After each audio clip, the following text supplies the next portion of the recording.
Montgomery, Alabama. In a stunning victory aided by scandal, Democrat Doug Jones won Alabama's special Senate election on Tuesday, beating back history, an embattled Republican opponent and President Donald Trump, who urgently endorsed GOP rebel Roy Moore despite a litany of sexual misconduct allegations. It was the first Democratic Senate victory in a quarter-century in Alabama, one of the reddest of red states, and proved anew that party loyalty is anything but sure in the age of Trump.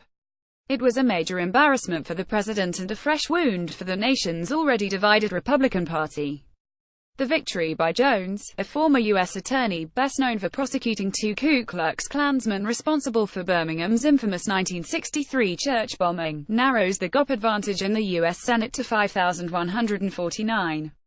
That imperils already uncertain Republican tax, budget and health proposals and injects tremendous energy into the Democratic Party's early push to reclaim House and Senate majorities in 2018.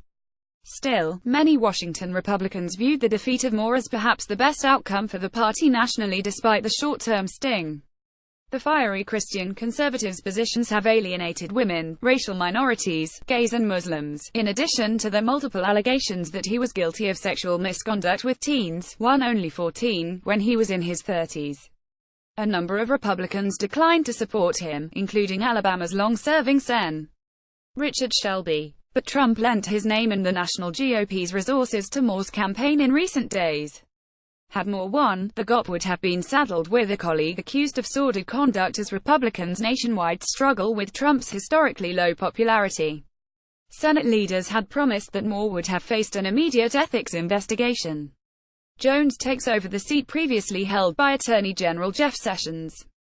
The term expires in January of 2021. Republicans on Capitol Hill have expressed hopes of scheduling a vote on their tax legislation before Jones is sworn in, but lawmakers are still struggling to devise a compromise bill to bridge the divide between the House and Senate legislation that can win majority support in both chambers.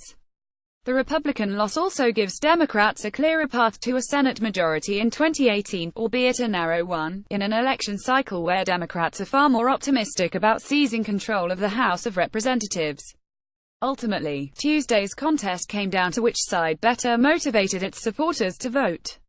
Alabama Secretary of State John Merrill said turnout likely would not exceed 25% of registered voters. Jones successfully fought to cobble together an unlikely coalition of African Americans, liberal whites and moderate Republicans. This is an important time in Alabama's history, and we feel very confident where we are and how this is going to turn out, the Democrat said after casting his ballot Tuesday. On the ground in Alabama on Tuesday, those who stood in line to cast their ballots were far more focused on the candidates than the broader political fallout. Teresa Brown, a 53-year-old administrative assistant, said she preferred Jones, in part, because he would be better positioned to work across party lines.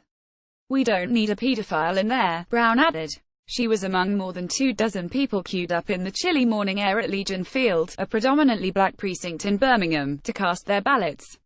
Al Bright, 63, who does refrigeration repair, said he voted for Moore. "Regardless of the allegations against him, I believe he is an honorable man," Bright said. Mary Moultrie, 69, who works in a children's hospital, disagreed. "He's not a truthful man," 69-year-old Mary Moultrie said of Moore. Moultrie wasn't influenced by accusations of sexual misconduct against Moore, she said, because she already did not like him. "He talks about God, but you don't see God in his actions." Moore, who largely avoided public events in the final weeks of the race and spent far less money on advertising than his opponent, bet big, and lost, on the state's traditional Republican leanings and the strength of his passionate evangelical Christian supporters. He sidestepped questions about sexual misconduct as he arrived at his polling place on horseback. Democrats were not supposed to have a chance in Alabama, one of the most Republican-leaning states in the nation. Trump defeated Democrat Hillary Clinton here by nearly 28 points just 13 months ago. Yet Moore had political baggage that repelled some moderate Republicans even before allegations of sexual misconduct surfaced. Virtually the entire Republican establishment, Trump included, supported Moore's primary opponent, Sen. Luther Strange in September. Trump's former chief strategist, Steve Bannon, was one of the only early high-profile Moore backers. Moore was removed from his position as state Supreme Court Chief Justice the first time after he refused to remove a boulder-sized Ten Commandments monument at the state court building.